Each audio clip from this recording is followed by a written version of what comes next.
Hey, what's good, YouTube family, man? This your guy, DJ Bless One, the best one. As I'm enjoying my family life right now with my kids, I wanted to take some words back about the whole Wallo situation with black business and the words that he had to say, regarding how people should patronize towards black businesses, saying that he won't just go to black businesses because supporting black businesses should be done. He won't do that. Now, what I had said I agreed with Wallo, but I think I should have clarified some things before I just flat out agreed with Wallo. I agreed with Wallo, and I agreed with the people who disagreed with Wallo. I know it sounds confusing, right? Take your time and make it make sense. I started thinking about my family and their own businesses, friends who have businesses, and majority of these businesses are failures.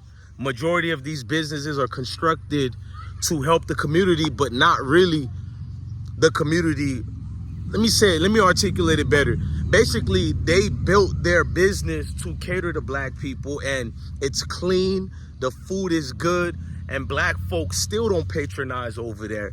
And some of the complaints that Wallo said, it's not that Wallo lied, he is telling the truth. There are black businesses that do a horrible job. But just because that business do a horrible job, it doesn't mean now I'm one of these people like Wallo who looks at a lot of black businesses like that and now I no longer patronize in black business. That's not the case. What I do is I still go to said so business that I didn't receive certain good services because the food is good. But what I also do is look for other black businesses that might be better than said so black business. So to just dismiss other black businesses as janky and having this conversation, it needs to be talked about. But who the messenger is very important. How you talk to the people, especially us, is important. Now, people are going to call it professional victim and black folks don't have accountability. A lot of us don't have accountability, but a lot of us do. So you can't project everybody into one nutshell. What I mean by that is there are black businesses I see that goes out their way to cater to us, and they do a great job in highlighting the food we like, highlighting great service. I've seen it. And you'll see the same said so black person complain about prices, complain about the cleanliness, but they'll go to a janky Chinese store that feeds you all type of. I gotta watch my words because we know when it comes to us and we speak about other businesses that's not melanated, certain people don't like us, especially if we do it on platforms that's not owned by us or for us, like this one here, but we ain't gonna say the name. And what happens with these businesses, bro, people start getting picky, but they don't have the same pickiness towards the white businesses that don't treat them well, that don't talk to them nice. In fact, you'll see a ratchet black female that's not the stereotype for all of us, but that one ratchet black female who always criticize black businesses and say black businesses don't take care of the customer base. She'll go venture off to the same white business that criticized her, that talked bad about her, talked down on her. She'll still go there the next. In fact, I've seen black folks who get treated lesser than a human, and let's say Wendy's, because I used to work there. I've seen customers who I know from the community go to Wendy's and get mistreated in the worst type of way, do their complaints. Nobody pays attention to their complaints. Guess what said so person does after getting embarrassed like that? Go either to that same Wendy's or to another Wendy's, but you don't hold them accountable the way you hold black people accountable. And that's where I can't agree with Wallo on, because the messenger is important. And look, Wallo did that message, right? And he made a lot of people uncomfortable because, look, you should be uncomfortable to enact change. I got no issues with that. No problem to provocate towards that. Like, oh, he said something blasphemy. But here's the thing. He said that message while talking about driving these foreign cars. So you're promoting other businesses guaranteed like they're good.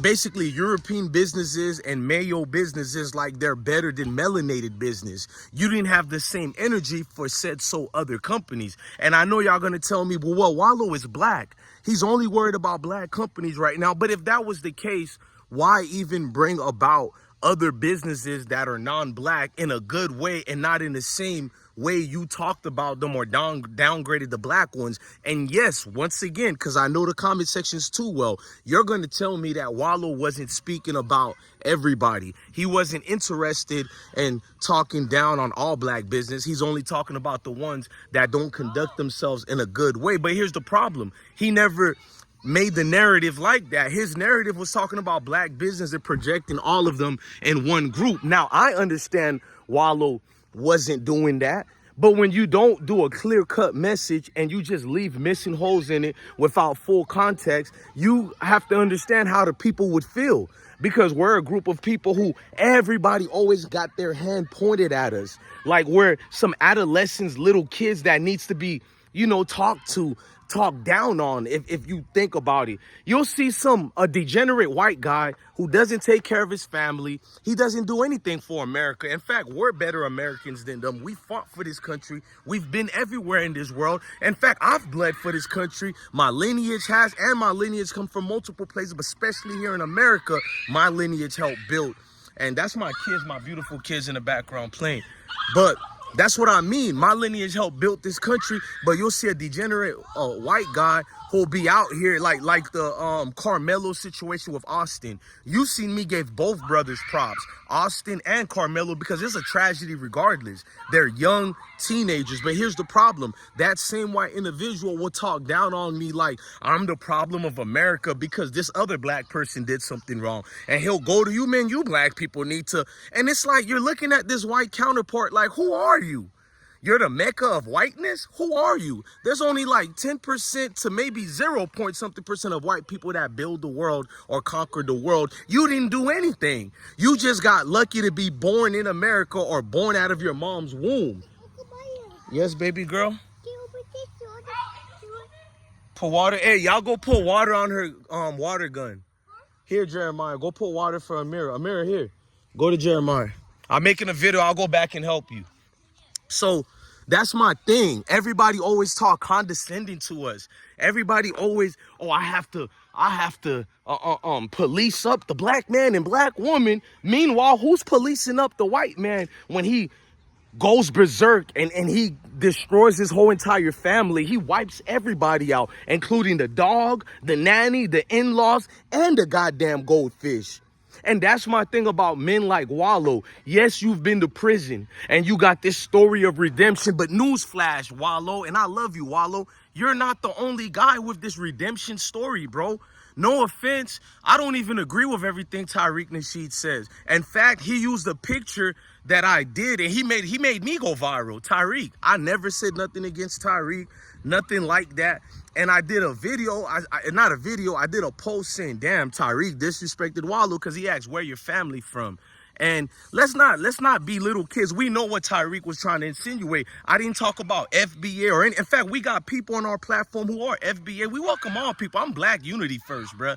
So that don't work with me. But Tyreek, without even, you know, having a proper conversation with me, he just act like I was against the world. When I thought a Tedder was people who's against the movement, against reparations, against black people. I'm not any of that. So it's like, damn, what is this Tedder word? It just gets thrown and attached to anybody. But I'll be a good brother to Tyreek and say, I disagree with majority of what he said, but one thing I do agree, we don't be staying on code. And with what Wallo did is black folks are tired of being talked to like little kids. Yes, we know there's an issue in our communities. Yes, we know there are issues around the things that we do when we go to these businesses, but or anything. I'm tired of grown men and women talking to me like a child. You can give me advice and even corrections, but do it in a respectable way and manner. Don't always this boot camp like behavior. Everybody is not going to take that in a respectful manner, bro, because we're grown men and women. Not all of us are the Pookies and Ray Rays down the street, but to keep it real with you, the Pookies and Ray Rays are some of the good people that you can ever want to meet. Now let's talk about another thing that we don't talk about enough. And black folks, you know I love y'all and I ride for y'all. I lost sponsorship for us. No offense to your YouTube leaders, but that's our problem. We have so much YouTube leaders who don't have accountability for themselves while trying to tell us we don't have accountability. And accountability is the best ability, but we have to stop making these YouTube leaders be our voices. It's weird. You your own voice. So by that being said, if I go to a black business, you have to stop gassing up the price just because you know guys like me is always going to defend you guys, and I'm always going to patronize and venture to your business. Meaning, even if you overcharge me, you make the price sky high. I work hard in life so I can afford it, but a lot of people can't afford that. And when I think about it, I can slowly go bankrupt if I just keep doing things and blindly playing for anything that I don't have. Hang on. Yes, baby girl? What happened? Hey, y'all go help her right quick. Huh? What happened? Go tell them put some water. Hey, put some water. Hey, look, y'all got Emil is in the water. Go close it. Hurry up, y'all. Emil, fat boy, come here. Fat boy, come here. Emil. Emil, come here. Nah, don't put that on me, boy. You got some Easter eggs? No, don't put that on me. You cool, Emil? Okay, cool. It's a lot of kids here, man. I got a lot. What's up, Moses? Huh? All right, go play there. Amira, go play. Baby girl, baby girl, if you give me 2 more minutes, I got you, since they won't help you. Yeah, nobody could tell. And this is what I was trying to say about black folks. You overcharge the price so high because you are taking advantage of people who look like you. Now, I understand we don't have the same backgrounds of loans and people to back us up like other businesses, you know, because it takes a lot. Moses, I'm busy right now. Go play. Go tell them, Moses. You're a big boy now. You 3 years old and you big. Go fight back and get your balloon. Get your water gun. So my thing is, you overcharge us to the point where it gets uncomfortable. But because we do support black business, a lot of us, people like me, I never say anything about it. I don't even talk. This is the first time I even gave my real feelings on black business. I usually just stick to code. I do like the Jewish do, how they believe in supporting regardless. And if you have something to complain about, then you can actually, you know, go to them and said so person in charge or whatever would square you away. So that's one thing I do know when it comes to other communities, they stick to code more than us, but they don't rob each other with the prices, bro.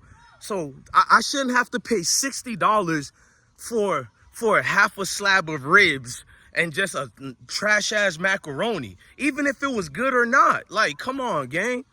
And the thing is, I'm still going to go to your place, regardless if you overcharge me. So help me out a little bit. So I agree. Some people do it janky, but to air out everything in front of white male media, it gets uncomfortable. You get on their platform and you cry about black situations. I'm tired of black folks who do that, bro. Look, if I want to reach out to the youth and stop the violence, I don't just do it on YouTube videos. Although I do talk about it on a YouTube video, guess where I'm at? Boots on the ground. You've seen all my videos. I'm not your favorite YouTuber because I do the things that give you real medicine. You see me out here in the communities, every different city, every neighborhood near you, and I make no excuses about who we are, or even me. I call myself out. So to Wallo's point, he was in the wrong because he's the wrong messenger. We're kind of tired of people who think because they changed their life, they're the example now. I made millions. I can make millions for people. Let's just be real, Wallo. You were Gilly the Kid's cousin. You had the best alley-oop that nobody else could get, bro. Your cousin already was industry like. I don't care if they blackballed Gilly the Kid or not. He already had his industry connections. You already was set in stone, bro. As a guy like me who have all these celebrity friends, but I can't crack the nozzle because I refuse to do the things that you do, Wallo, and Gilly the Kid does. And I like y'all, but it's true. So when you become the voice that gets to talk about this, you're the wrong messenger. And that there lies the problem. The truth could be given by anybody, but I do believe the messenger counts. And I'm not judging your criminal record or not. I'm just saying, just because you went through all these trials and tribulations, we all go through things like that. What makes you the voice of X, Y, and Z? So Wallo is not in the wrong, but he's definitely not in the right. Neither, as far as it depends which side of the scale you're on. I'm on both sides, bro. But it's just what I was saying before. Messenger always counts. If you don't have the right messenger, then your presentation gets presented in a wrong way. So you'll have a Tyreek Nasheed saying where your family is from, other people attacking you. And here's one more thing before I get off. As black people, we have got to stop taking the people's black card away, especially if you don't qualify. Meaning, if I'm this black guy, you see proof of my foundation. You see me, I barely make that much YouTube money. It's my money I take out with no fucking visibility. I'm not trying to get paid. I give back to the community because my mom and dad did that. They raised me well to care about melanated, to care about black folks and lift them up, and don't just be talking down on black folks, criticize, do something about it. And I did that. But here's the thing, me doing all this work in the community, and you guys see it, but it'll be some scrub from Ohio or Kansas or something like that. He's seen one thing he disagrees me with, and he'll call me a coon. He'll call me a sellout. You know what pressure that is to be a black dude and have a platform? You'll be called a coon and a sellout before the actual coons and sellouts who's calling you a sellout. And that's the problem. You call each other sellouts for anything and everything, and you don't understand why people who look like you are uncomfortable with people who look like them. Now, I'm not uncomfortable with people who look like me. I'm just giving you guys a breakdown what has to stop. Now, some scrub from Ohio who calls me a sellout, he can't hurt my feelings. Sticks and stones may break my, yeah, that part. But the thing is, as a dude who would love to see unity, our own military, our own structures, I understand when Farrakhan said we need our own territory, and I want to see that. But how could we have that when we're so fickle and we call each other sellouts for the most adolescence type of behavior? You know, it doesn't make any sense. And that's my point. You'll listen to a YouTube leader who's a great orator, from the Umars to the Tyreeks to any of them, and you'll let them be your so-called leaders. Meanwhile, are they really boots in the grounds, or are they selling you stuff? And you perfectly buy that, but you're the same ones complaining about black business, but you give all your money to YouTube leaders who haven't done nothing for you because they give you elementary black history. You should feel ashamed of yourself if you talked about, oh, I seen a YouTube video, now I'm so-called woke. Now, congratulations, you're woke, but it shows a problem in our community that it took a YouTube so-called grifters or whatever you want to call these people, but it took someone on YouTube and even that history is not good enough. But you perfectly give your money to people who grift away from you, but yet you'll be the same one who go to the black business and criticize everything up and down and through and through. So what I'm saying about Wallo, he knew exactly what he was doing. He's one of these people who are in the business of keep calling out black people. And look, if you're gonna do that, you have to be the right messenger. Love your family, love your kids, stay blessed.